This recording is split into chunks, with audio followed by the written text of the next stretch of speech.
সুপ্রিয় শিক্ষার্থীরা, তোমাদেরকে স্বাগত জানাই জয়কলি একাডেমির আজকের লাইভ ক্লাসে। বরাবরের মতোই বাংলা ক্লাস নিয়ে হাজির হয়েছি আমি অর্ণব রায় পার্থ। তোমরা যে যেখান থেকে দেখছো তোমাদেরকে স্বাগত জানাই। তোমরা জেনে খুবই খুশি হবে যে তোমরা যারা এইচএসসি পরীক্ষা এখন দিচ্ছ, তোমাদের জন্য আমরা আগেভাবেই একটা চিন্তা করে রেখেছি যে তোমাদের অ্যাডমিশনের প্রস্তুতি যেন খুবই গোছানো হয়। এজন্য আমরা লঞ্চ করেছি প্রি অ্যাডমিশন প্রিপারেশন ক্লাস। তো ওই সিরিজেরই আজকের ক্লাস হচ্ছে, আমরা একটা বাংলা ক্লাস নিয়ে হাজির হয়েছি। খুবই গুরুত্বপূর্ণ টপিক, যেটা তোমরা এমনিতে এইচএসসিতে খুব একটা গুরুত্ব দিয়ে পড়ো না, কিন্তু অ্যাডমিশনে দেখা যায় অনেকগুলো প্রশ্ন আছে। এরকম দুটো গ্রামাটিক্যাল টপিক হচ্ছে কারক, বিভক্তি এবং বাচ্য, এবং সেই সাথে তোমাদের এইচএসসিতে অন্তর্ভুক্ত রয়েছে এমন একটি গদ্য হচ্ছে জীবন ও বৃক্ষ, যেটা তোমাদের একটু বুঝতে অসুবিধা হয় কারণ এটা প্রবন্ধ, যেহেতু প্রবন্ধগুলো একটু জটিল থাকে। তো প্রবন্ধের কনসেপচুয়াল আলোচনা আমরা আজকে করব ক্লাসে। তো তোমরা সবাই দ্রুত যুক্ত হয়ে যাও এবং দ্রুত যুক্ত হয়ে ক্লাসটা শেয়ার করে দাও, যাতে আমরা সবাই মিলে একত্রে শিখতে পারি। তো আমি একটু লাইভের কমেন্টগুলো চেক করব, দেখি আমাদের সাথে কে কে যুক্ত হলো।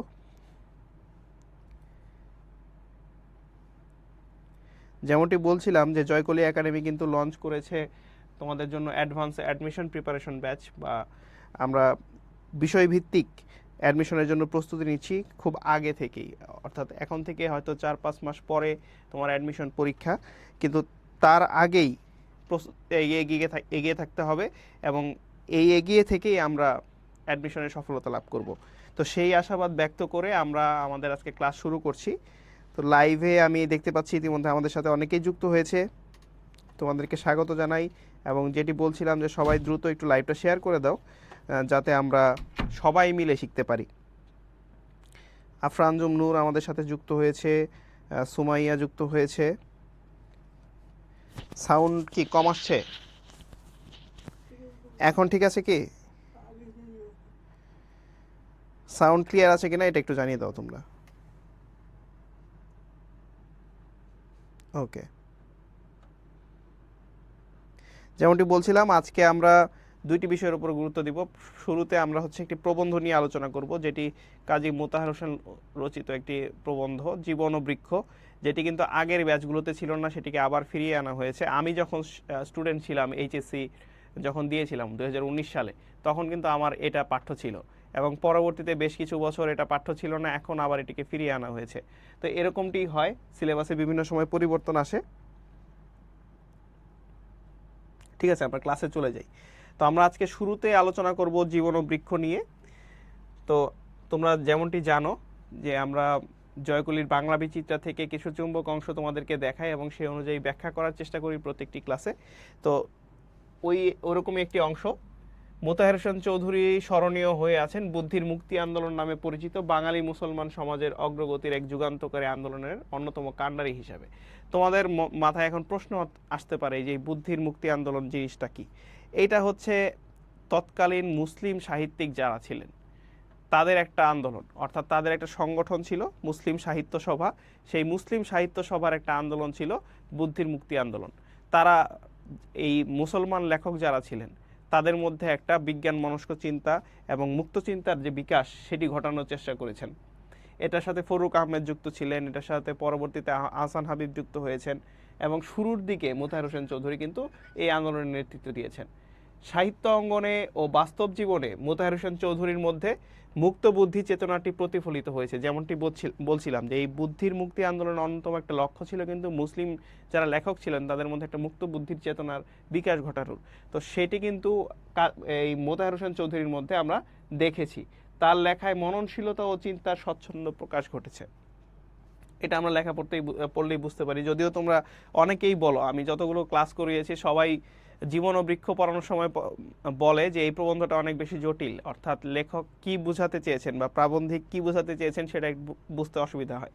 তো দেখো এখানে প্রবন্ধের নামের মধ্যেই দুইটা জায়গা আমরা দেখতে পাই, একটা হচ্ছে জীবন আর একটা হচ্ছে বৃক্ষ। এখন স্বভাবতই প্রশ্ন আসতে পারে, জীবনের সাথে বৃক্ষের আবার সম্পর্ক কি? আমারও জীবন আছে, বৃক্ষেরও জীবন আছে, এটা মিল? এটা আসলে এখানে মিল দেখানোর চেষ্টা করা হয়নি। এখানে জীবনের উদ্দেশ্যের সাথে বৃক্ষের জীবনে যে পথ চলা সেটি মিল করার চেষ্টা করা হয়েছে। অর্থাৎ আমরা জীবনটা আসলে চালিয়ে নেই কি কারণে? আমাদের সবার জীবনে লক্ষ্য থাকে সফল হওয়ার, সফলতা অর্জন করার। সেই সফলতার ভিন্ন ভিন্ন রূপ থাকে। তো যখন আমরা সফল হই না তখন আমরা হতাশ হয়ে যাই। তো এখানে প্রাবন্ধিক আমাদেরকে বৃক্ষের মতো হতে বলেছেন। এখন দেখো বৃক্ষের কতগুলো গুণ আছে। বৃক্ষ সহনশীল, বৃক্ষ ফল দেয়। অর্থাৎ আমরা যখন বৃক্ষের দিকে খুব গভীরভাবে তাকাই তখন আমরা দেখতে পাই যে বৃক্ষের জীবনটা একটা সফল মানে সাধনার মতো। সেই সাধনার ফলে কিন্তু এই যে ফল যেটা আছে সেটা কিন্তু আমরা পাই। অর্থাৎ বৃক্ষর পাতা গজায়, ফল গজায়, সেটা আবার মানুষকে দিয়ে সে উপকার করে। অর্থাৎ সে সফল হলো, কিন্তু সেই সফলতা নিয়ে সে খুব বেশি খুশি হয়ে গেল বা আনন্দে উদ্বেলিত হয়ে গেল, ব্যাপারটা এরকম না। সে সেই সফলতা সবার মধ্যে বিলিয়ে দিল। তাহলে মানুষের জীবনটা এরকম হওয়া উচিত। আমাদের জীবনটা একটা সাধনা থাকবে, আমরা অর্জন করব এবং অর্জন করার পরে সেই অর্জন মানুষের জন্য আমরা বিলিয়ে দিব। এরকম একটা মেসেজ কিন্তু দেওয়ার চেষ্টা করা হয়েছে। এবং এই জীবন ও বৃক্ষের মধ্যে আরেকটা তুলনার বিষয়বস্তু উঠে এসেছে। সেই তুলনার বিষয়বস্তুটি হচ্ছে, আমি যদি একটু ফাঁকা জায়গায় লিখি, সেটি হচ্ছে নদী। নদীর কথা উঠে এসেছে। আচ্ছা, তার আগে তোমরা একটু বলো তোমরা কে কে জীবন ও বৃক্ষ পড়েছো। আমি একটু কমেন্টে দেখতে চাই যে জীবন ও বৃক্ষ কে কে পড়েছো তোমরা। বেশ অনেকেই আমাদের সাথে যুক্ত আছে। আচ্ছা, সুমাইয়া বলেছে লেখাগুলো স্পষ্ট দেখা যাচ্ছে না। তাহলে আমি একটু জুম করি, তাহলে হয়তো দেখা যাবে। আমরা নদী এবং বৃক্ষের তুলনা যেটি আছে আমাদের প্রবন্ধে সেটি নিয়ে কথা বলছিলাম। আর একটু বড় করে নদী লিখি তাহলে। নদী ও বৃক্ষ এই দুটি বিষয়ের তুলনা করা হয়েছে। নদী এবং বৃক্ষের তুলনাটা কিভাবে করা হয়েছে তোমরা একটু বলো তো কমেন্টে, যে নদী এবং বৃক্ষের তুলনাটা কিভাবে কেন এসেছিল।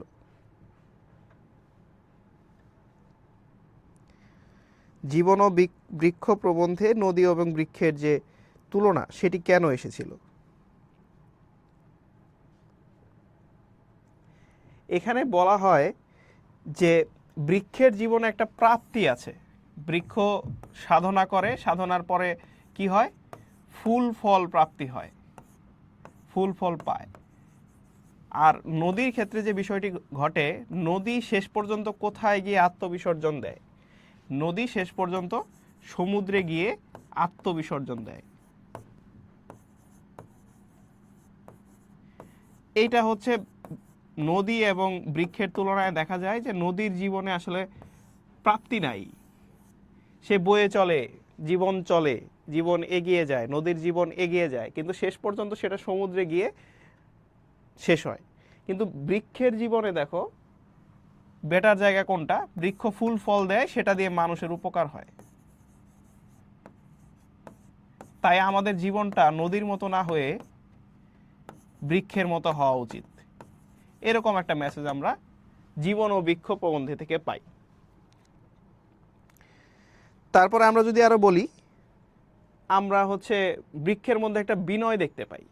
বৃক্ষ বিনয়ী, বৃক্ষ ছায়া দেয়, পরোপকার দেখতে পাই। যে দেখো ফুল ফল যে মানুষ পাচ্ছে, এটা একটা পরোপকার। বৃক্ষ আমাদেরকে উপকার করছে, বৃক্ষ আমাদেরকে ছায়া দিচ্ছে, বৃক্ষ মাটিকে আঁকড়ে ধরে রেখে আমাদের পরিবেশ রক্ষা করছে। তো এই জন্য বৃক্ষ আমাদের জীবনের আদর্শ হওয়া উচিত। এই মেসেজটাই আমরা এই উপন্যাসটা থেকে পাই। তাহলে আমরা একটু এই উপন্যাসের এমসিকিউ অংশে চলে যাই। তোমাদের জন্য আমাদের বিগত বছরের কিছু প্রশ্ন রয়েছে জীবন ও বৃক্ষ অংশ থেকে। সেই জীবন ও বৃক্ষ অংশের বিগত বছরের প্রশ্নগুলো আমরা একটু সলভ করার চেষ্টা করি। প্রথম প্রশ্নটি দেখো, জীবন ও বৃক্ষ প্রবন্ধে লেখক মানুষের জীবনে ফুল ফোটানো বলতে কি বুঝিয়েছেন? মানুষের জীবনে ফুল ফোটানো জিনিসটা আবার কি, সেটা জানতে চাওয়া হয়েছে। যখন বৃক্ষের সাথে তুলনা করছে তখন বলা হয়েছে যে মানুষের জীবনে এই ধরনের ফুল ফোটা উচিত, সেই ফুলটা আসলে কি, সেটার আনসারটা আমরা একটু দেখি। আচ্ছা, করিম সাইমন পড়েছে জীবন ও বৃক্ষ, এরকম তোমরা সবাই পড়েছো কি?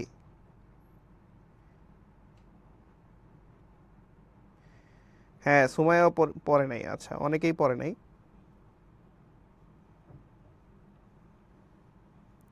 ঠিক আছে, এটা সবাই আনসার করো। প্রথম প্রশ্নটা, জীবন ও বৃক্ষ প্রবন্ধে লেখক মানুষের জীবনে ফুল ফোটানো বলতে কি বুঝিয়েছেন?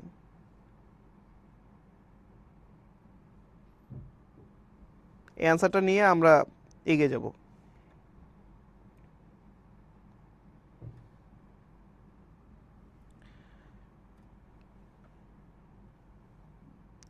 ওকে, আমরা সুমাইয়ের কাছ থেকে আনসার পেয়েছি।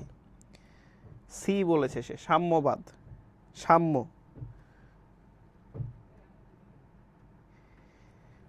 মাসুম বিল্লাহ, হ্যাঁ, এটার থেকে কিন্তু ডিসিইউ এর মানে কারক বিভক্তির যে অংশটা রয়েছে, গ্রামারের যে অংশটা রয়েছে, ডিসিইউ এর প্রস্তুতি কিন্তু এখান থেকে নেওয়া সম্ভব। অর্থাৎ তোমরা যদি কেউ ঢাকা সেন্ট্রাল ইউনিভার্সিটির প্রিপারেশন নিচ্ছ, এমন কেউ থাকো, তোমরা অবশ্যই ক্লাসটিতে থাকবে এবং পরবর্তী যে অংশটি রয়েছে ক্লাসের, আমরা এই যে জীবন ও বৃক্ষের প্রশ্ন সলভ করার পরে যে এখানে যাব, কারক এবং বাচ্য, এই দুটি কিন্তু ভর্তি পরীক্ষার জন্য খুবই গুরুত্বপূর্ণ। সুতরাং ওই ডিসিইউ এর যারা প্রিপারেশন নিচ্ছ, তোমাদের জন্য কিন্তু এটি কাজে দিবে। আফরা বলেছে একের ডি হবে, ভূপেনচন্দ্র বর্মন বলেছে ডি হবে, সজীব বলেছে ডি হবে। এই ফুল ফোটানো বিষয়টি হচ্ছে, ফুলের সাথে দেখো একটা সৌন্দর্যের সম্পর্ক আছে। ফল জিনিসটা সুন্দর কিনা সেটা আমরা খুব বেশি চিন্তা করি না, ফলের ব্যাপারে আমরা স্বাদের চিন্তা করি, তাই না? কিন্তু ফুলের ক্ষেত্রে আমরা সৌন্দর্যের চিন্তা করি, সৌন্দর্যবোধ, সৌন্দর্যবোধ, সেটার সাথে ফুলের একটা সম্পর্ক আছে। তো এই জন্য এই প্রশ্নটার আনসার হচ্ছে সংস্কৃতিবোধ। ক। তোমরা যারা আনসার করেছিলে মোটামুটি সবার আনসারটাই ভুল হয়েছে দুঃখজনকভাবে। এটা প্রথম প্রশ্ন, আমরা মেনে নিচ্ছি যে প্রথমটা ভুল হতেই পারে। এর পরেরগুলো যে আমরা আনসার নিব, আমরা চেষ্টা করব প্রত্যেকটা সঠিক উত্তর দেওয়া। তাহলে আমরা পরের প্রশ্নে যাই।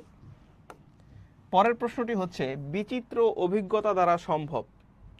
অপশন কতে দেয়া আছে মানবিকতার বিকাশ, খতে দেয়া আছে আত্মার পরিপুষ্টি, গতে দেয়া আছে আত্মার পরিশুদ্ধি, ঘতে দেয়া আছে আত্মার পরিতৃপ্তি।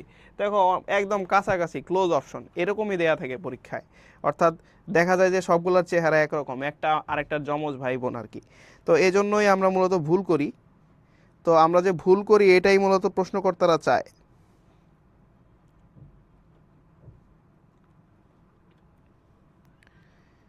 আচ্ছা, সজীবের কাছ থেকে আনসার পেয়েছি, মানবিকতার বিকাশ ক। বিচিত্র অভিজ্ঞতা দ্বারা কি সম্ভব? দেখো এইটার এমসিকিউগুলা কিন্তু একটু জটিল, সুতরাং সবাই একটু ভেবেচিন্তে উত্তর দিলে তাহলে ভুল কম হবে।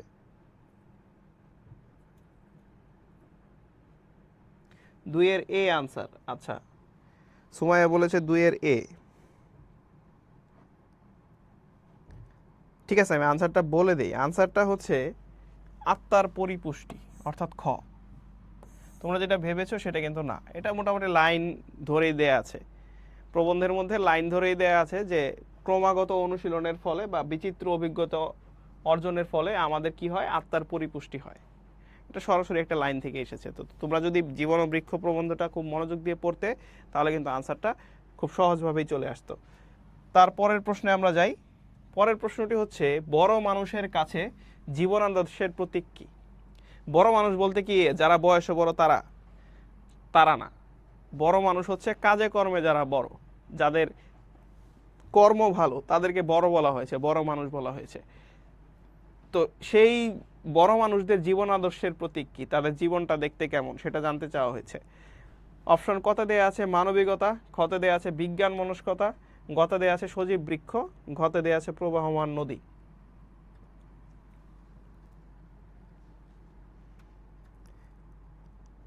আচ্ছা, হ্যাঁ, ভুল হতেই পারে, কিছু তো করার নাই। তোমরা যারা যুক্ত আছো দ্রুত একটু লাইভটা শেয়ার করে দাও, তাহলে তোমাদের ফ্রেন্ডরাও দেখতে পারবে। কারণ আমরা হচ্ছে জয়কলির পক্ষ থেকে কিন্তু ফ্রিতেই পড়াই, আমরা চাই যেন তোমাদের ভালো হয় লাইভ ক্লাসগুলোর মাধ্যমে। এজন্য যত বেশি ফ্রেন্ডদের উপকার করা যায়। 3-এর ডি। আচ্ছা, 3-এর ডি কি আনসার? প্রবাহমান নদী। একটু আগেই বলেছি যে নদী এবং বৃক্ষের মধ্যে কোনটা বেটার। নদী ভার্সেস বৃক্ষ যখন আমরা দেখাইলাম, তখন আমরা বলছিলাম কোনটা বেটার। একটু মনে করে দেখো তো, ওইটাই আনসার।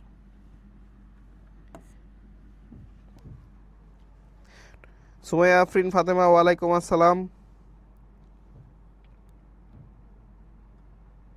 আচ্ছা, তোমাদেরকে বলছিলাম নদী এবং বৃক্ষের মধ্যে আমাদের জীবনটা কার মতো হওয়া উচিত? বৃক্ষের মতো হওয়া উচিত। এই জন্য আমরা কাদের মতো হতে চাই? যারা মহান ব্যক্তি তাদের মতো হতে চাই। মহান ব্যক্তিদের তাহলে জীবনের আদর্শ কি? সজীব বৃক্ষ। সজীব বৃক্ষ হচ্ছে মহামানবদের প্রতীক। Answer C. পরের প্রশ্নে যাই। এটাও ভুল হয়েছে, তাই না? পরের প্রশ্নে যাওয়ার আগে তোমাদেরকে একটা গুরুত্বপূর্ণ তথ্য দেই। যারা এইচএসসি দিবে বা এইবার প্রথম কলেজ শুরু করেছো, ফার্স্ট ইয়ারে আছো, অথবা যারা অ্যাডমিশন টেস্ট দিবে, সবার জন্য কিন্তু জয়কলির পক্ষ থেকে বাজারে চলে এসেছে মানবিক ইউনিটের বাংলা বিচিত্রা, ইংলিশ বিচিত্রা, জয়কলি জিকে এবং জয়কলি মানবিক রিটেন বুক যেটা আছে, সবগুলো কিন্তু নতুন এডিশন এখন বাজারে পাওয়া যাচ্ছে। তো তোমরা যারা সংগ্রহ করনি দ্রুত সংগ্রহ করে নিতে পারো। পরের প্রশ্নে চলে যাই আমরা। পরের প্রশ্ন হচ্ছে রিপনেস ইজ অল, পরিপক্কতাই সব। কথাটি কার মুখে শোনা যায়? দেখো, এটা কিন্তু প্রবন্ধের মধ্যে ইংলিশেও লেখা ছিল, বাংলায়ও লেখা ছিল। বাংলায় কি লেখা ছিল? বাংলায় লেখা ছিল পরিপক্কতা, পরিপক্কতাই সব। অর্থাৎ অভিজ্ঞতা অর্জন করতে করতে, প্র্যাকটিস করতে করতে আমাদের মধ্যে একটা চেঞ্জ আসে, সেই চেঞ্জটাই সব। এটা কার কথা, কোত্থেকে নেওয়া হয়েছে? অপশন কতে দেয়া আছে মহাকবির, খতে দেয়া আছে উকিলের, গতে দেয়া আছে ডাক্তারের, ঘতে দেয়া আছে বৈজ্ঞানিকের। আনসার কি হবে সেটা আমরা একটু দেখি।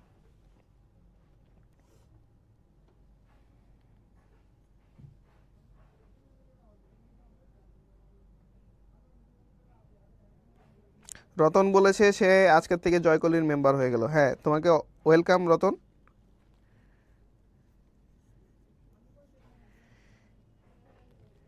চারের এ মহাকবি, সুমাইয়া বলেছে চারের এ মহাকবি। সুমাইয়া আফরিন ফাতেমার আনসার কিন্তু আগেরটা হয়েছিল। সুমাইয়া আফরিন ফাতেমা বলেছে চারের ঘ। চারের ঘ বৈজ্ঞানিকের।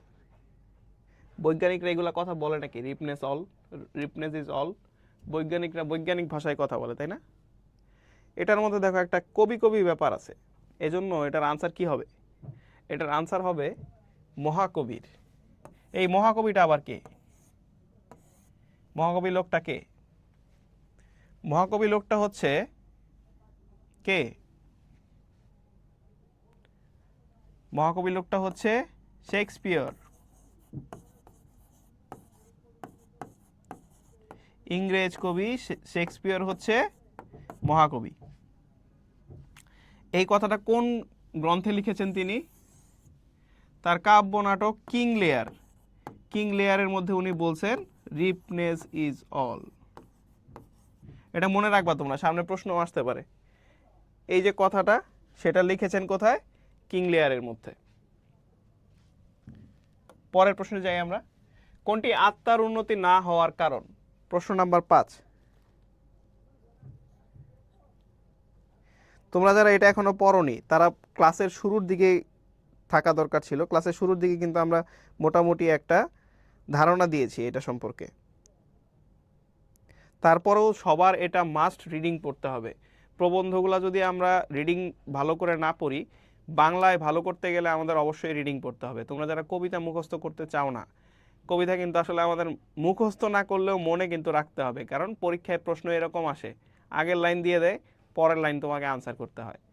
তো এই জন্য বাংলায় অন্তত 2 বার রিডিং দেওয়া ছাড়া খুব বেশি ভালো করার সুযোগ কিন্তু নেই।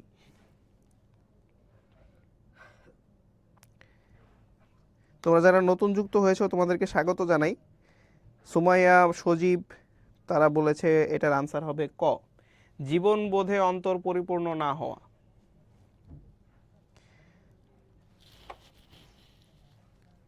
হ্যাঁ, এবার কিন্তু উত্তর সঠিক।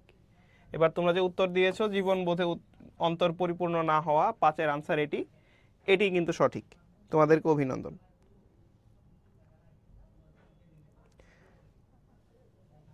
ওকে, পরের প্রশ্ন। স্বল্পপ্রাণ স্থূলবুদ্ধি ও জবরদস্তি প্রিয় মানুষ কেমন হয়? ক জনদরদী, খ ব্যক্তিত্বহীন, গ অহংকারী, ঘ অলস প্রবণ। দেখো এরকম ব্যক্তি কি তোমাদের মধ্যে কেউ আছে নাকি, বা তুমি নিজেই সেটা নাকি, একটু চিন্তা ভাবনা করে দেখো তো। স্বল্প প্রাণ মানে কি? একটু কাজ বাজ করে ক্লান্ত হয়ে যায়, রেস্ট নিতে চায়, আর এই 10 মিনিট পড়ছি এখন আমি রেস্ট নিব। হ্যাঁ শিওর। আপনি কি স্বল্প প্রাণ নাকি? এত দ্রুত ক্লাস শেষ করে দিতে চান কেন?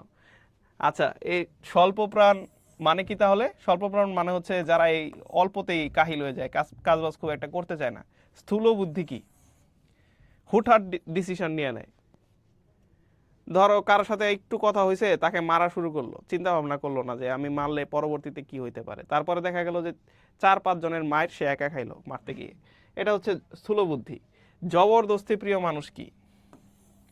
কোনো কাজ কৌশলের সাথে করতে চায় না, সব জায়গায় জোর দেখাইতে চায়, এরকম মানুষজন। তাহলে দেখো একটা বৈশিষ্ট্যও কিন্তু ভালো না। এই বৈশিষ্ট্যগুলো যাদের মধ্যে আছে সে কিন্তু ভালো লোক না। এখন ভালো লোক যে না, সে কেমন হয়? জনদরদী হয়, ব্যক্তিত্বহীন হয়, অহংকারী হয়, না অলসপ্রবণ হয়?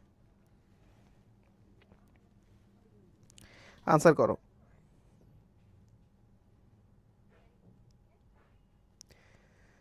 6-এর বি, 6-এর গ, অনেক অনেক ধরনের আনসার আসছে। সজীবের কাছ থেকে পাচ্ছি খ, আবার কারো কাছ থেকে পাচ্ছি গ। আচ্ছা, এই মানুষগুলো যে ভুল করে তারা এটা বুঝতেই পারে না, তারা সবসময় মনে করে আমরা ঠিক, এবং তাদের মধ্যে একটা কি প্রকাশ পায়? অহংকার প্রকাশ পায়। এজন্য আনসারটা হচ্ছে অহংকারী। স্বল্প প্রাণ, স্থূল বুদ্ধি ও জবরদস্তি প্রিয় মানুষরা হচ্ছে অহংকারী। পরের স্লাইডে চলে যাই আমরা। পরের প্রশ্ন হচ্ছে, জীবন ও বৃক্ষ প্রবন্ধে লেখক কার বক্তব্যের সাথে দ্বিমত পোষণ করেছেন? ওইখানে জীবন ও বৃক্ষ প্রবন্ধে মোতাহার হোসেন চৌধুরী কিন্তু অনেক লেখকের উদ্ধৃতি দিয়েছেন। এর মধ্যে একজনকে তিনি বলেছেন তোমাদেরকে একটা ক্লু দিয়ে দেই। একজনকে উনি বলছেন তপোবন প্রেমিক। তপোবন জিনিসটা কি? প্রকৃতি। তপোবন মানে হচ্ছে প্রকৃতি। তো এই তপোবন প্রেমিক লোকটাই হচ্ছে সেই লোকটা যার সাথে সে দ্বিমত পোষণ করেছেন। এখানে আছে দেখো, রবীন্দ্রনাথ ঠাকুর, প্রমোদ চৌধুরী, আবুল হোসেন, আবুল ফজল। এই আবুল ফজল লোকটাও কিন্তু বুদ্ধির মুক্তি আন্দোলনের সাথে জড়িত ছিল। এখন দেখো অপশন আছে অনেকগুলা। এই লোকটা যে, মানে জীবন ও বৃক্ষ প্রবন্ধে লেখক যার সাথে দ্বিমত পোষণ করছেন, সেই লোকটার কিন্তু কয়েকদিন আগে জন্মদিন ছিল। এখন ভেবে দেখো লোকটা কে। আচ্ছা, জন্মদিনটা কবে ছিল? জন্মদিনটা ছিল 7 মে।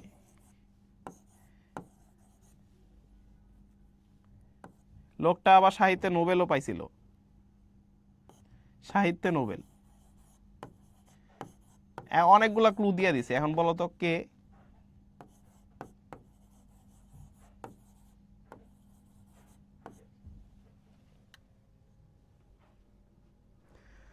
বোর্ডের লেখা দেখা যাচ্ছে?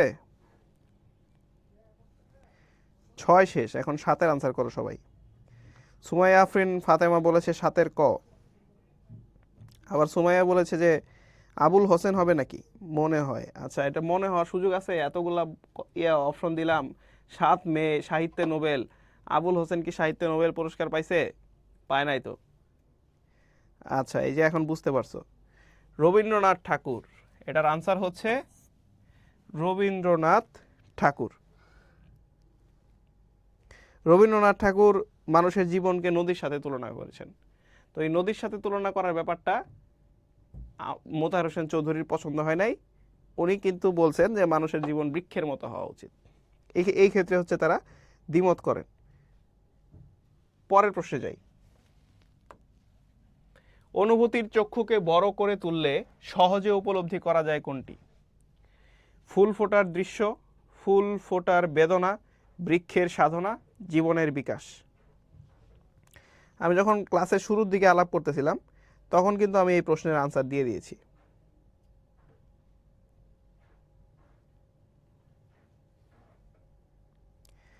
এই তো সুমাইয়া তো পারে। 1913 সালে রবীন্দ্রনাথ ঠাকুর নোবেল পুরস্কার লাভ করেন। হ্যাঁ, তুমি তো পারো এই বিষয়টা। 1861 সালে 7 মে জন্ম। হ্যাঁ, 1861 সালে 7 মে জন্ম, কয়েকদিন আগেই ছিল জন্মদিন রবীন্দ্রনাথ ঠাকুরের।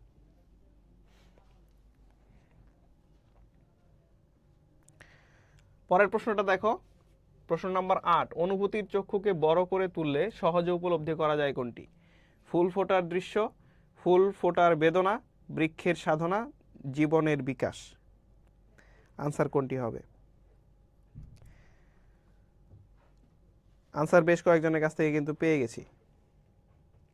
ভূপেনচন্দ্র বর্মন আগের যে আনসার দিয়েছিল তোমার ওটা সঠিক ছিল উত্তর।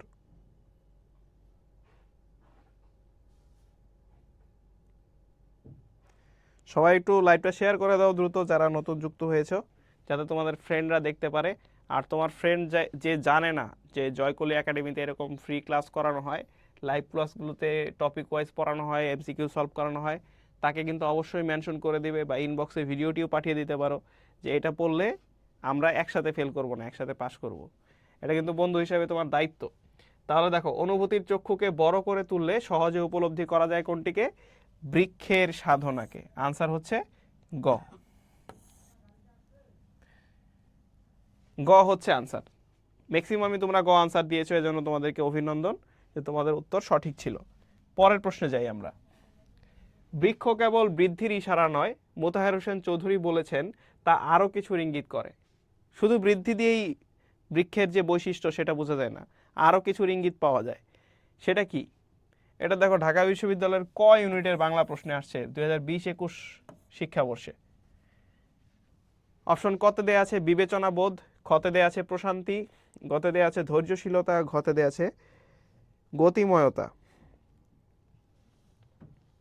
আনসারটা কি হবে?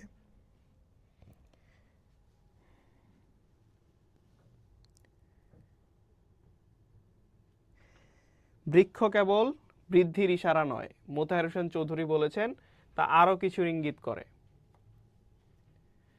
ধরো তুমি একটা বিশাল উত্তপ্ত এরিয়া দিয়ে হেঁটে যাচ্ছ গরমের দিন, এই যে এখন যেরকম অনেক বেশি গরম পড়ে, রাস্তা দিয়ে হেঁটে যাচ্ছ, আশেপাশে কোনো জায়গায় ছায়া নাই। তুমি যখন একটা গাছ দেখতে পাও, তোমার মনের মধ্যে একটা শান্তি আসে যে সামনে ছায়া আছে। তাহলে এটা কিসের ইঙ্গিত হতে পারে? আনসারটা কি হতে পারে সেটা দেখি তো একটু, যে ক্লু দেওয়ার পরে তোমরা আনসারটা দিতে পারতেছো কিনা।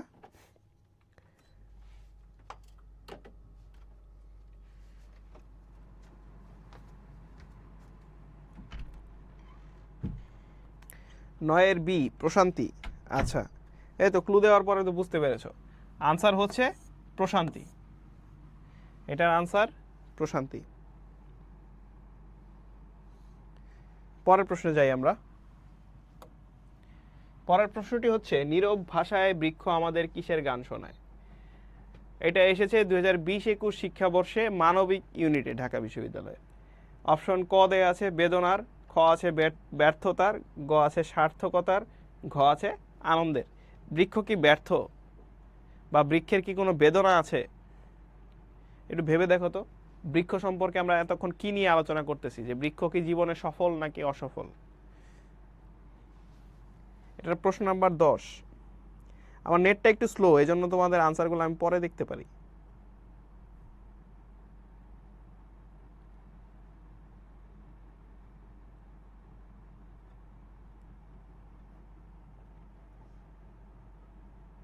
ওকে,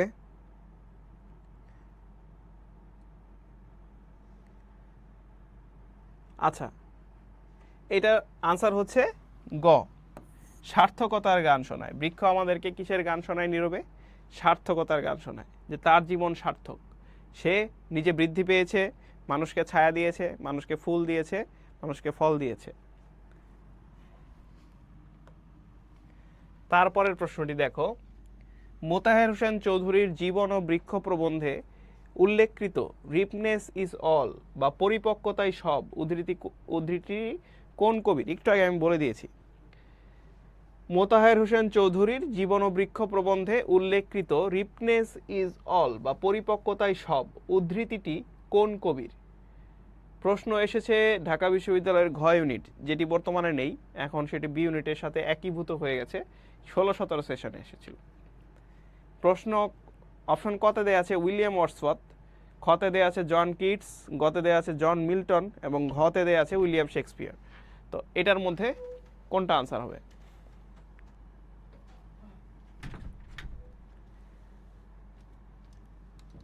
দশের আনসার কিন্তু সঠিক ছিল, তোমরা অধিকাংশই যারা আনসার করেছো মোটামুটি সবাই সঠিক আনসার দিয়েছো।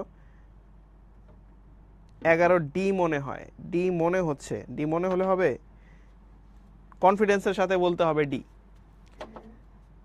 ওকে, হ্যাঁ এটার আনসার ডি। দেখো তোমাদেরকে একটু আগে আমি দেখাই দিয়েছি, কিন্তু এই যে দেখো কয়েকটা স্লাইড আগে।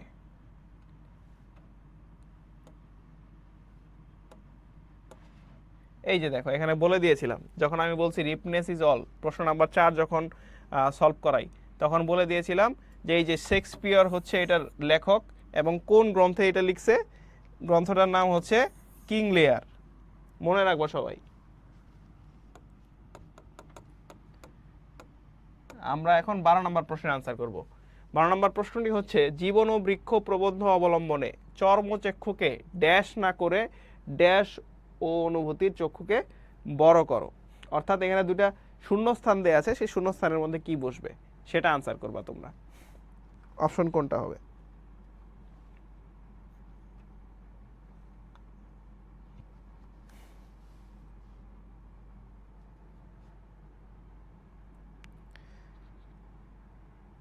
এগারো ডি আনসার ছিল, তোমরা যারা আনসার করেছো। সজীব তোমার আনসার তো দেখছি। চর্মচক্ষুকে বড় না করে কল্পনা ও অনুভূতির চক্ষুকে বড় করো। আচ্ছা, এটা হচ্ছে আনসার, সজীব বলেছে এটাই আনসার। হ্যাঁ, আমরা সজীবের সাথে একমত, ভূপেনের সাথে একমত। এটার আনসার কিন্তু বড় এবং কল্পনা, অর্থাৎ চর্মচক্ষুকে বড় না করে কল্পনার চক্ষু। চর্মচক্ষু মানে কি? চর্মচক্ষু মানে আমরা এই যে চোখ দিয়ে যে দেখতেছি বোর্ড, এটা হচ্ছে আমাদের চর্মচক্ষু। আর কল্পনা করতেছি যে এই জায়গায় তো আমি চান্স পেয়ে যাব, এটা হচ্ছে কল্পনার চোখ। তো এই চর্মচক্ষুকে বড় না করে আমাদের কল্পনার চোখকে বড় করতে হবে, অনুভূতির চোখকে বড় করতে হবে। তাহলে আমরা পরের প্রশ্নে যাই। পরের প্রশ্নটি হচ্ছে জীবন ও বৃক্ষ প্রবন্ধে নিশান শব্দটি কি অর্থে ব্যবহৃত হয়েছে? জীবন ও বৃক্ষ প্রবন্ধে নিশান শব্দটি কি অর্থে ব্যবহৃত হয়েছে?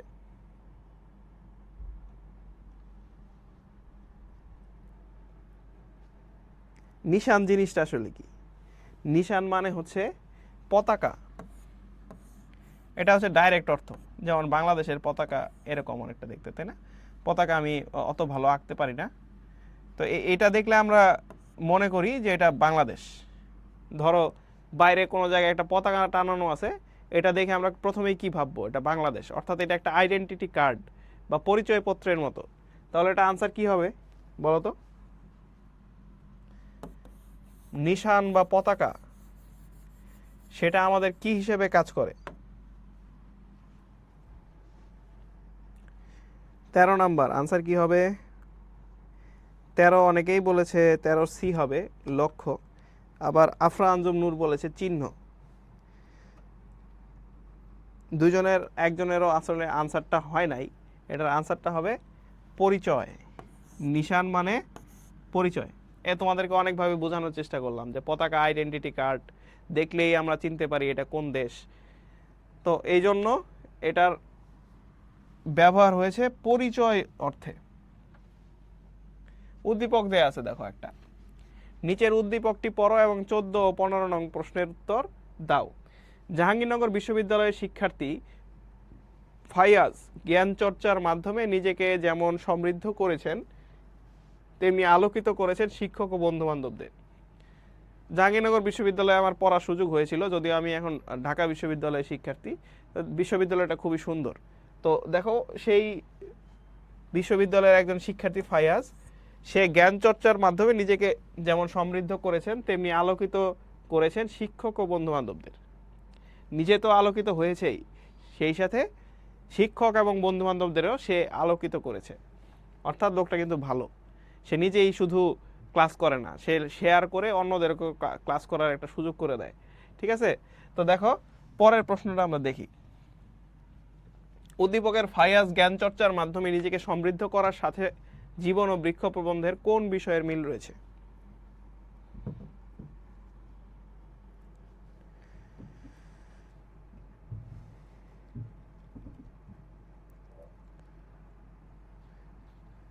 প্রশ্ন নাম্বার 14, উদ্দীপকের ফায়াজ জ্ঞান চর্চার মাধ্যমে নিজেকে সমৃদ্ধ করার সাথে জীবন ও বৃক্ষ প্রবন্ধের কোন বিষয়ের মিল রয়েছে? অপশন কতে রয়েছে নদীর সাগরে পতিত হওয়া, খতে রয়েছে দৈহিক বিকাশ ঘটানো, গতে রয়েছে মনুষ্যত্বের বেদনা উপলব্ধি, ঘতে রয়েছে বৃক্ষের ফুলে ফলে পরিপূর্ণ হওয়া। আনসার কি হবে? 14 নম্বর প্রশ্ন। 13 নম্বর তোমরা আনসার দিয়ে দিয়েছিলে, 13 নম্বর আমরা দেখেছিলাম। সুমাইয়া বলেছে 14 সি হবে, মনুষ্যত্বের বেদনা উপলব্ধি। এটার সাথে এটার কোনো সম্পর্ক আছে আসলে? দেখো, সে নিজে নিজে সমৃদ্ধ হচ্ছে, পড়াশোনা করতেছে, এটা কি তার একটা সাকসেস? বৃক্ষের সাকসেস কি? বৃক্ষের সাকসেস হচ্ছে ফুলে ফলে পরিপূর্ণ হওয়া। তাহলে মিল কোন জায়গায়? মিল হচ্ছে এই জায়গায়। তাহলে আনসারটা হবে ঘ, বৃক্ষের ফুলে ফলে পরিপূর্ণ হওয়া। পরের প্রশ্নে যাই আমরা। উদ্দীপকের ভাবের প্রতিফলন ঘটেছে জীবন ও বৃক্ষ প্রবন্ধের কোন ভূমিকায়? কোন ভূমিকায়? দেখো, বৃক্ষর দুইটা ভূমিকা আছে।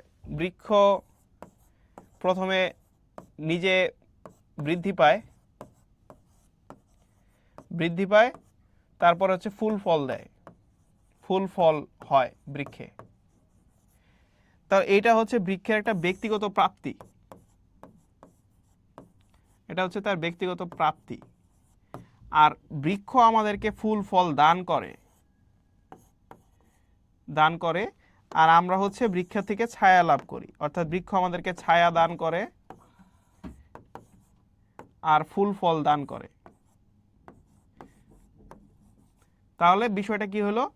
প্রাপ্তি আর দান। একইভাবে দেখো, ফাইয়াজ ছেলেটা নিজে শিক্ষিত হয়েছে, তারপরে সে অন্যান্যদেরকে শিক্ষিত করার চেষ্টা করছে, জ্ঞানের আলো ছড়িয়ে দেওয়ার চেষ্টা করছে। তাহলে প্রাপ্তি হয়েছে তার, এবং তারপরে সে দান করছে।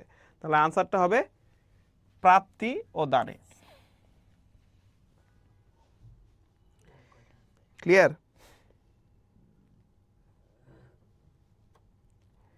ওকে, 15 বি হবে আনসার। ভূপেনের উত্তর হয়েছে। ঠিক আছে, আমরা পরের টপিকে চলে যাই। আচ্ছা, তোমরা যারা লাইভ ক্লাস মিস করো অথবা লাইভ ক্লাসের মাঝখানে কোনো একটা ডাক আসে চলে যেতে হয়, তাদের জন্য কিন্তু জয়কলি একাডেমির একটা বিশেষ সুযোগ রয়েছে। তোমরা joykolyaacademy.com-এ সাইন আপ করো। সেখানে গিয়ে তোমরা দেখতে পাবে এই ধরনের কোর্সগুলো কিন্তু আমাদের রয়েছে। অ্যাডভান্স মেডিকেল প্রিপারেশনের কোর্স রয়েছে, প্রি অ্যাডমিশন কোর্স রয়েছে, target due home economics course রয়েছে। এখানে আমরা হচ্ছে মেরিন একাডেমির যে প্রিপারেশন সেটির কোর্স দেখতে পাচ্ছি, বিউপির কোর্স দেখতে পাচ্ছি। অর্থাৎ প্রত্যেকটি স্পেশালাইজড কোর্স কিন্তু এখানে রয়েছে। এবং সবথেকে ভালো ব্যাপার হচ্ছে এই প্রত্যেকটি কোর্স ফ্রি তোমাদের জন্য। অর্থাৎ তোমরা যদি জয়কলি একাডেমির যে ওয়েবসাইট রয়েছে joykolyaacademy.com, সেখানে তোমরা যদি প্রবেশ করো তাহলে কিন্তু এই ফ্রি কোর্সগুলো কিন্তু তোমরা পেয়ে যাবে। চলে যাই আমরা পরের টপিকে। কারক এবং বিভক্তি নিয়ে আমরা আলোচনা করব। এটি তোমাদের জন্য খুবই একটা অপরিচিত টপিক, তো একটু আলোচনা করে আসি, তারপরে আমরা প্রশ্নে যাই। দেখো, একটু বোর্ডটা ক্লিয়ার দেখা যাচ্ছে কিনা একটু আমাকে জানাও।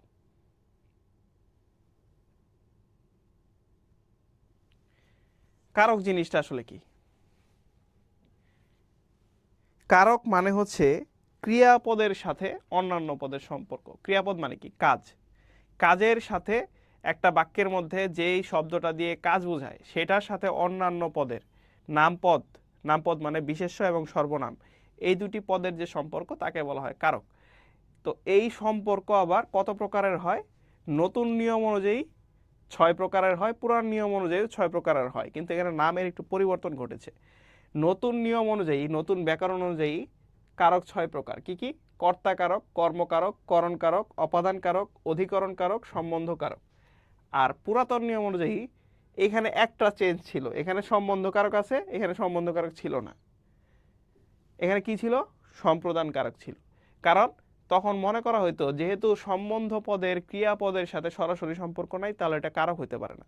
কিন্তু এখন নতুন ব্যাকরণের নিয়মে এটাকে কারক হিসেবে অন্তর্ভুক্ত করা হয়েছে, এবং এখানে যে সম্প্রদান কারক ছিল সেটাকে বাদ দিয়ে দেওয়া হয়েছে।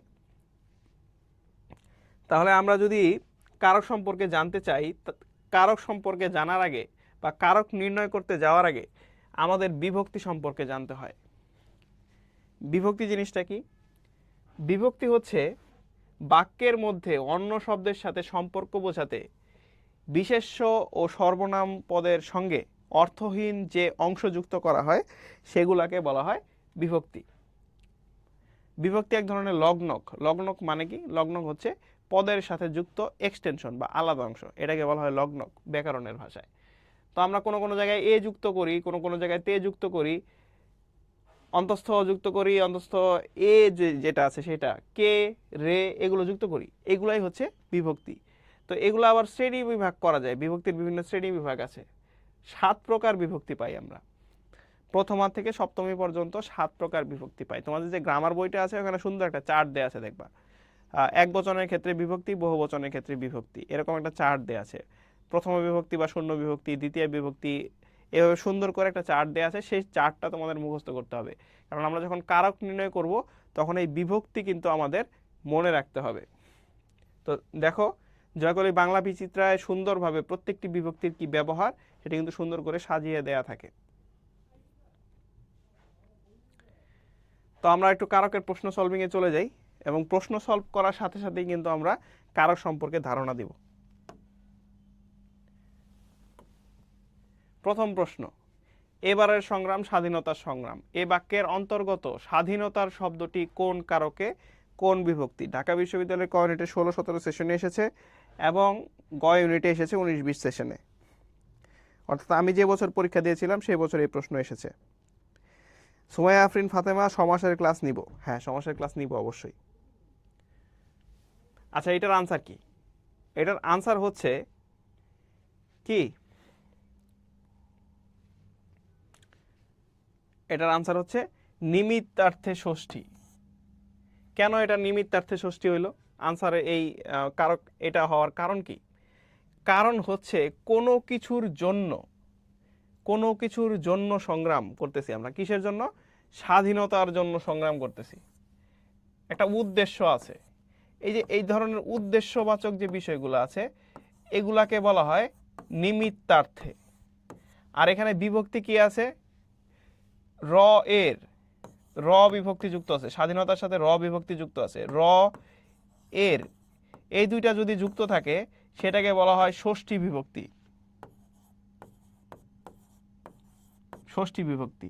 এই জন্য এই কারকটাকে আমরা বলতেছি নিমিত্তার্থে ষষ্ঠী বিভক্তি। বুঝতে পারছো কি? কোনো উদ্দেশ্যে যদি আমরা কোনো কাজ করতে যাই সেটা হচ্ছে নিমিত্তার্থে, আর যুক্ত আছে কি স্বাধীনতার সাথে?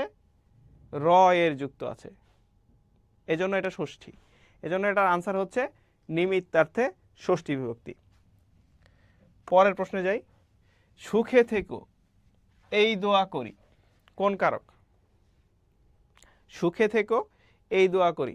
অপশন কতে দেয়া আছে অপাদান, খতে দেয়া আছে কর্ম, গতে দেয়া আছে অধিকরণ, ঘতে দেয়া আছে করণ। কারক অনেক কঠিন লাগে? এই যে আজকে আমরা 15টা প্রশ্ন সলভ করব, মোটামুটি কারক সম্পর্কে আমরা একটা ধারণা লাভ করব। পরবর্তীতে যখন আমরা আবার অ্যাডমিশনের ক্লাস শুরু করব তখন দেখবো যে আরো সহজ লাগতেছে।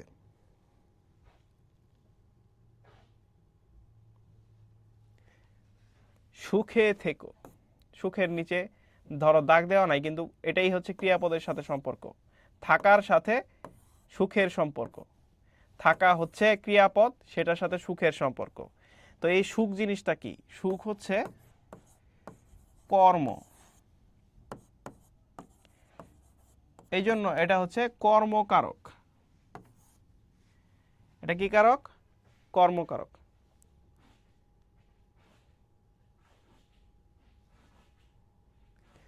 ক্রিয়াকে আমরা যদি কি বা কাকে দ্বারা প্রশ্ন করি, কি বা কাকে, এই ধরনের প্রশ্ন করলে যে আনসারটা পাওয়া যায়, যেমন কি থেকো, সুখে থেকো, এটা দিয়ে আনসার পাইছি, এই জন্য এটা কর্ম। অথবা এখানে যদি ব্যক্তিবাচক থাকতো তাহলে আমরা কাকে দ্বারা প্রশ্ন করতাম, তাহলে যে আনসারটা পাইতাম সেটা হচ্ছে কর্ম হইতো, এজন্য এটা হচ্ছে কর্মকারক। পরের প্রশ্নে যাই। শিক্ষায় আমাদের আগ্রহ বাড়ছে, শিক্ষায় কোন কারক? শিক্ষায়, শিক্ষায় আমাদের আগ্রহ বাড়ছে। অপশন ক আছে অধিকরণ, খ আছে কর্ম, গ আছে কর্তৃক, ঘ আছে করণ। আনসার কি হবে?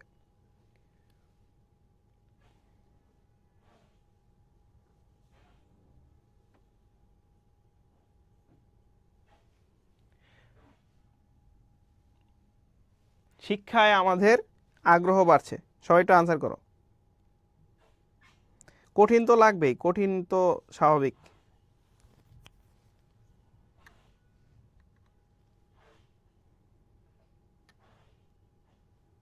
কারো আনসার পাচ্ছি না।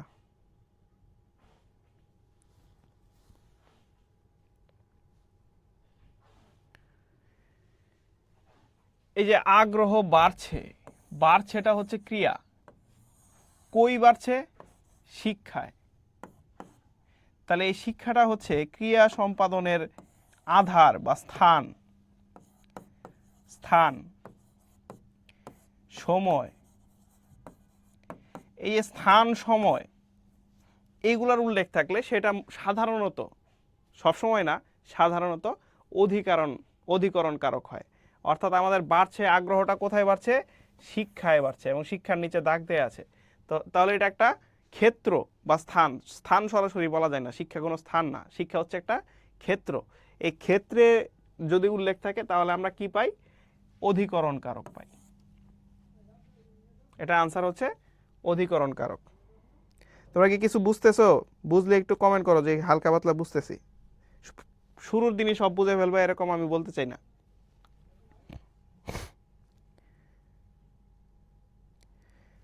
তিনের এ আনসার করছে সবাই, অধিকরণ। হ্যাঁ, তোমাদের কিন্তু উত্তর সঠিক। ভূপেন আনসার করেছে সঠিক। ওই যে সুমাইয়া আফরিন আমাদের জন্য খুব সহজ করে দিয়েছে, দ্বিতীয়া কেরে, তৃতীয়া দ্বারা দিয়ে কর্তৃক, চতুর্থী কেরে জন্য নিমিত্ত, অর্থাৎ উদ্দেশ্য থাকলে সেক্ষেত্রে আমরা চতুর্থ বিভক্তি ব্যবহার করি। পঞ্চমী হতে থেকেছে, ষষ্ঠী রয়ের। হ্যাঁ, সব ঠিক আছে, কিন্তু আনসার ঠিক নাই, তিনের খ না, তিনের ক।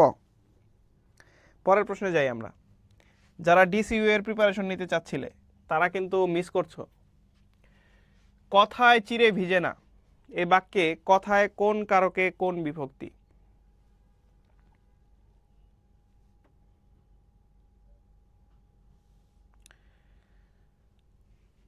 কথায় চিরে ভেজে না, এটার আনসার আমি বলে দেই যেহেতু আনসার আসতেছে না। করণে সপ্তমী। করণে সপ্তমী কেন? এখানে ভিজে না হচ্ছে ক্রিয়া, তাহলে এটা কিভাবে ভিজে না? কথায় ভিজে না। তাহলে এখানে কথা হচ্ছে একটা উপকরণ। উপকরণ মানে যেটা দিয়ে কোনো কিছু করা হয়, টুল, জিনিস। টুল বদলে তোমরা আবার হচ্ছে একটু কঠিন ভাবতে পারো, টুল মানে বসার টুল এরকম মনে করতে পারো, তা কিন্তু না। উপকরণ, বস্তু, যেটা দিয়ে কোনো কিছু করা হয়। যেমন এই যে দেখো, হাত দিয়ে ভাত খাই, হাত দিয়ে ভাত খাই। এখানে যে হাত, এটা একটা উপকরণ যেটা দিয়ে আমি ভাত খাচ্ছি, হাতকে ব্যবহার করে ভাত খাচ্ছি। এখানে কথা, কথা ব্যবহার করে চিড়ে ভিজানোর চেষ্টা করতেছি, যদিও কথা দিয়ে চিড়ে ভিজে না। তো এটা হচ্ছে একটা উপকরণ, হাতটাও একটা উপকরণ, কথাও একটা উপকরণ। তো এরকম উপকরণের উল্লেখ থাকলে সেটা হয় করণ কারক। আর যেহেতু এখানে অ আছে, এ অ তে, এই তিনটা সপ্তমী বিভক্তি, আমরা জানি এ অ তে, এই তিনটা হচ্ছে সপ্তমী বিভক্তি। এখানে আছে কোনটা? অ, এই জন্য এটা হচ্ছে করণে সপ্তমী। বুঝতে পারলা কিনা কমেন্ট করে বলো।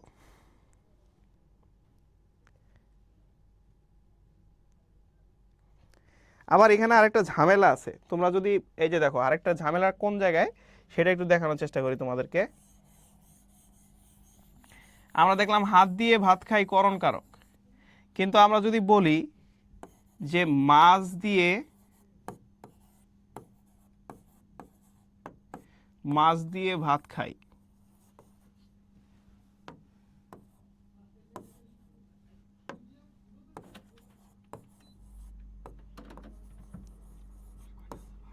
তাহলে এই মাছ কি করণ কারক হবে?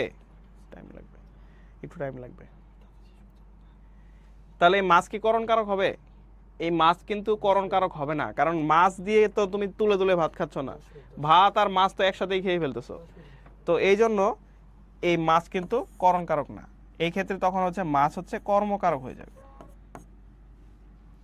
বুঝতে পারছো? ভূপেন চন্দ্র বলেছে জি বুঝতেছি।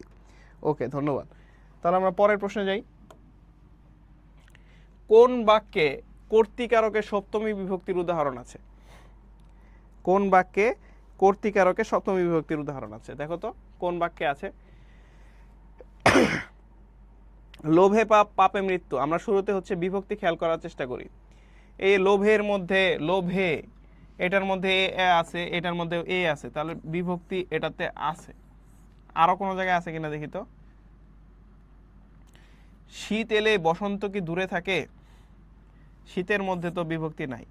রোদে, এখানে দেখো এই বিভক্তি আছে। লোকে বলে মাঘের শেষে বৃষ্টি হলে দেশের কল্যাণ হয়, এখানেও এ আছে। তাহলে এই তো তিনটা তো আনসার হইতে পারবে না, তাই না? তাহলে আমরা এখন কারক মিলানোর চেষ্টা করি। লোভে পাপ, পাপে মৃত্যু, এটার মধ্যে কিন্তু কর্তা নাই। কর্তা মানে কি? যে কাজ সম্পন্ন করে। বুঝছো? পাপ তো আর মরে যায় না, মরে কে? কোনো একটা ব্যক্তি। তাহলে এখানে কর্তৃকারক কোনো অনুপস্থিত। শীত এলে বসন্ত কি, আচ্ছা শীতের আলাপ বাদ, সেটা তো এটার মধ্যে এ নাই। রোদে কাপড় শুকায়, রোদ তো আর শুকায় না, কাপড় শুকায়। তারপরে দেখো লোকে বলে মাঘের শেষে বৃষ্টি হলে দেশের কল্যাণ হয়। এখানে যে বলার কাজটা, এখানে বলে হচ্ছে ক্রিয়াপদ, এটা কে করে? কর্তা নিজেই করে, লোকে। এই জন্য লোক হচ্ছে এখানে কর্তা, এই জন্য এটা হচ্ছে কর্তৃকারক বা কর্তাকারক। কর্তাকারকে কি বিভক্তি? সপ্তমী বিভক্তি। তাহলে আনসার কোনটা? আনসার হচ্ছে এইটা। লোকে বলে মাঘের শেষে বৃষ্টি হলে দেশের কল্যাণ হয়। 5 ঘ। বুঝতে পারছো? বুঝতে পারলে হ্যাঁ বলো কমেন্টে। চারদিক ধোঁয়াতে আচ্ছন্ন হলো, এই বাক্যে ধোঁয়াতে অপশন কতে দেয়া আছে? উপাদানবাচক করণ কারক, খতে দেয়া আছে উপাদানবাচক বিশেষণ, গতে দেয়া আছে উপাদান সম্বন্ধ, ঘতে দেয়া আছে উপায়ান্তক করণ কারক। কোনটা হবে?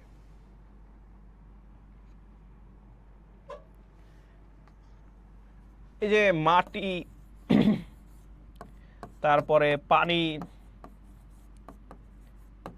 আগুন,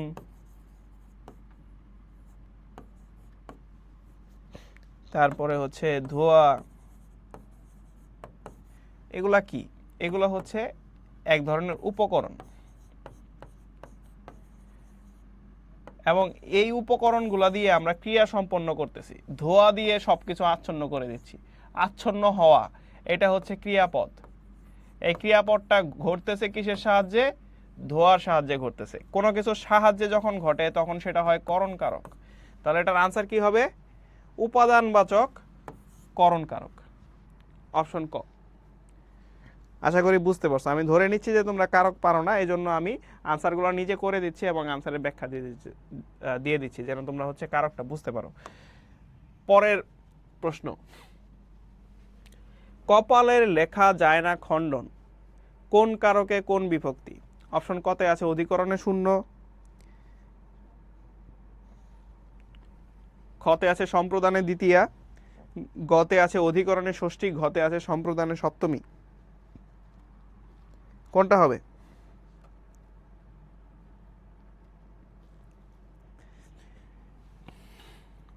আমরা দেখতেছি একটা জায়গা, স্থান, ক্ষেত্র, কপাল। আমাদের শরীরের মধ্যে একটা জায়গা হচ্ছে কপাল, ক্ষেত্র। ক্ষেত্র থাকলে কি হয়? ক্ষেত্র থাকলে অধিকরণ হয়। ক্ষেত্র থাকলে অধিকরণ যেহেতু হয়, তাহলে আমরা মোটামুটি শিওর যে এটা অধিকরণ কারক হবে। এখন আমাদের অপশনে অধিকরণ আছে দুইটা, একটা একটা। তাহলে আমাদের এখন দেখতে হবে কপালের আছে র বা এর, তাহলে র এর কোন বিভক্তি? ষষ্ঠী বিভক্তি। তাহলে আনসার হবে গ, অধিকরণে ষষ্ঠী। ক্লিয়ার?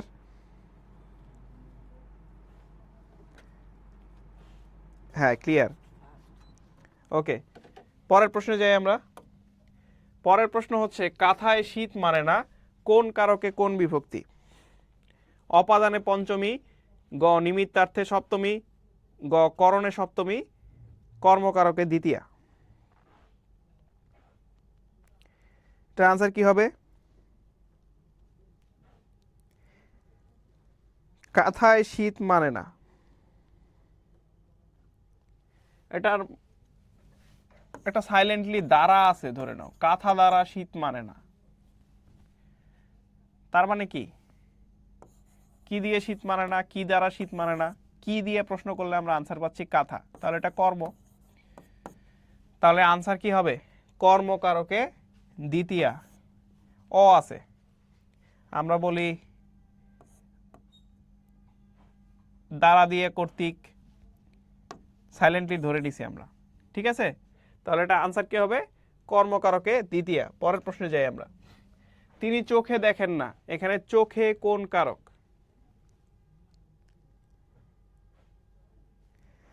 তিনি চোখে দেখেন না, এটা কোন কারক? দেখো চোখে দেখেন না, তার মানে কি? তার একটা উপকরণের ঘাটতি আছে। দেখতে একটা উপকরণ লাগে, সেটা হচ্ছে চোখ। তাহলে উপকরণ, উপকরণ থাকলে কি হবে? মাধ্যম থাকলে কি হবে? উপকরণ বা মাধ্যম করণ কারক হয়, তাই না? করণ কারক। চোখ হে, চোখ হে এ বিভক্তি, তাহলে করণ কারকে কি বিভক্তি? এ অতে সপ্তমী বিভক্তি, তাহলে এটা করণ কারক হবে আনসার, করণে সপ্তমী। লাস্ট প্রশ্ন কারক থেকে। কারক থেকে লাস্ট প্রশ্ন কি? কারক বিশ্লেষণ কারক বিশ্লেষণ ব্যাকরণের কোন অংশের আলোচ্য বিষয়? কারক যে আমরা নির্ণয় করতেছি, কিসের নির্ণয় করতেছি বলতো? নির্দিষ্ট একটা পদের কারক নির্ণয় করতেছি, কোন একটা নির্দিষ্ট পদের আমরা কারক নির্ণয় করতেছি। ওকে, তাহলে এটা আনসার কি হবে? এটা আনসার হবে বাক্যতত্ত্ব। তাহলে আমরা এই পদের কারকের অংশ থেকে প্রশ্ন সলভ করলাম, শেষ করলাম। দেখো আমাদের যে জয়কলির আমাদের যে মানবিকের সেট রয়েছে জয়কলির, এই মানবিকের সেট থেকে দেখো ধারাবাহিকভাবে আমাদের সফলতাটা কেমন। 2021-22 শিক্ষাবর্ষে 60টি প্রশ্নের মধ্যে থেকে 40টি প্রশ্ন কমন পড়েছে। 22-23 শিক্ষাবর্ষে 60টি থেকে 53টি কমন পড়েছে। 23-24 শিক্ষাবর্ষে 60 থেকে 59টি কমন পড়েছে, শুধু একটি বাদ। 2024-25 শিক্ষাবর্ষে আমরা দেখতে পাই 60 থেকে 58টি কমন পড়েছে। আবার 25-26 শিক্ষাবর্ষে 60 থেকে 56টি কমন পড়েছে। এখন তুমি যদি একটা বই ভালো করে পড়ো, তুমি যদি 56টা তোমার যদি হয়, তাহলে তুমি ভর্তি পরীক্ষায় প্রথম হয়ে গেলা। অর্থাৎ এতটাও আমাদের প্রয়োজন পড়ে নাই ভর্তি পরীক্ষার নিশ্চয়তার জন্য। অর্থাৎ এর মোটামুটি 20টিও যদি কম হয় আমাদের চান্স হয়ে যায়। সুতরাং জয়কলি পড়লে কিন্তু, মানে পড়লে বলতে ভালো করে যদি কেউ পড়ে, তাহলে কিন্তু তার সফলতার নিশ্চয়তা আমরা অনেকটাই দিতে পারি। আমরা এখন একটু বাচ্য পড়ব, আমাদের এটা শেষ টপিক। বাচ্য জিনিসটা কি? বাচ্য জিনিসটা হচ্ছে কথা বলার ধরন, যেটা পুরুষ অনুযায়ী চেঞ্জ হয়। বিষয়টা কেমন আমরা একটু দেখি, থিওরি থেকে পড়ে আসি।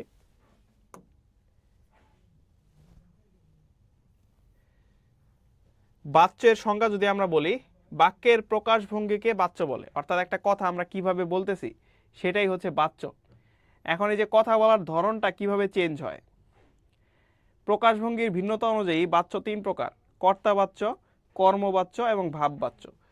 কর্তাবাচ্য জিনিসটা কি? যে বাক্যের ক্রিয়া কর্তাকে অনুসরণ করে, অর্থাৎ কর্তা অনুযায়ী ক্রিয়া হয় সেটাকে বলা হয় কর্তৃবাচ্য। যেটা যে বাক্যে ক্রিয়া কর্মের অনুসারী হয় অর্থাৎ কর্ম অনুযায়ী ক্রিয়া হয় সেটাকে বলা হয় কর্মবাচ্য। আর ভাববাচ্য কি? যে বাচ্চে কর্ম থাকে না সেইটা হচ্ছে ভাববাচ্য। তাহলে আমরা একটু উদাহরণ দেখি, 3টা উদাহরণ। কর্তৃবাচ্যের উদাহরণ কোনটা? আমি বাজারে যাই, আমি বাজারে যাই, এটা হচ্ছে কর্তৃবাচ্য। তাহলে এটা কর্মবাচ্য কি হবে? আমার বাজারে যাওয়া হয়, এটা হচ্ছে কর্মবাচ্য। আবার যদি বলি বাজারে যাওয়া হয়, এটা কি বাচ্য? এটা হচ্ছে ভাববাচ্য। তাহলে আমরা একটু কয়েকটা প্রশ্নের আনসার দেখি বাচ্যের। প্রশ্ন নাম্বার 1, আমি যাব না, এটি কোন বাচ্য? আমি যাব না, এটি কোন বাচ্য? এটা একটু আনসার করো।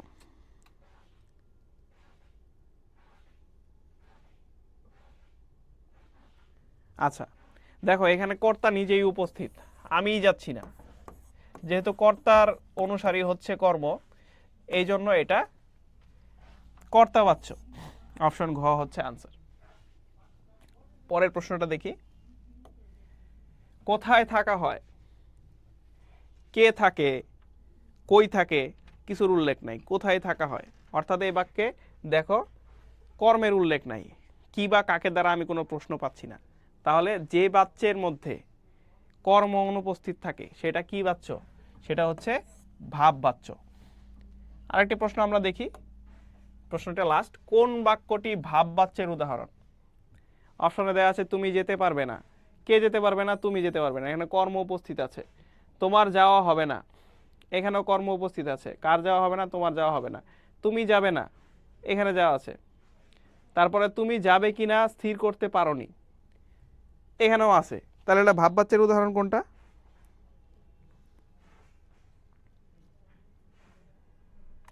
তোমার যাওয়া হবে না, এটা হচ্ছে ভাব বাচ্যের উদাহরণ, কারণ এখানে কর্ম অনুপস্থিত। কি বা কাকে দ্বারা প্রশ্ন করলে আমরা কোনো আনসার পাই না। কি যাওয়া, কাকে যাওয়া, এটা আনসার পাই না আমরা, এজন্য এটা ভাব বাচ্যের উদাহরণ। তো তোমাদেরকে অসংখ্য ধন্যবাদ। তোমরা আমাদের লাইভ ক্লাসগুলো নিয়মিত দেখবে। আর ফ্রি ক্লাসের জন্য আমাদের যে joykolyaacademy.com এইটা ওয়েবসাইটটা তোমরা ভিজিট করবে। সেই সাথে বই অর্ডার করার জন্য তোমরা যদি যে কোনো ধরনের বই কিনতে চাও, জয়কলি একাডেমি থেকে যে কোনো ধরনের বই সংগ্রহ করতে চাও, তাহলে joykolya.com যে আমাদের ওয়েবসাইটটি রয়েছে সেখানে কিন্তু আমাদের সবগুলো বই শোকেস করা আছে। সেখান থেকে তোমাদের প্রয়োজন অনুযায়ী বই কিন্তু সংগ্রহ করে নিতে পারবে। এছাড়াও যেটি বললাম, জয়কলি একাডেমির যে ওয়েবসাইটটি রয়েছে সেটিতে আজকের ক্লাসটিও কিন্তু সংরক্ষিত থাকবে। অর্থাৎ তোমার যে কোর্সটি প্রয়োজন সেটি কিন্তু তুমি সম্পূর্ণ ফ্রিতে joykolyaacademy.com থেকে করে নিতে পারবে।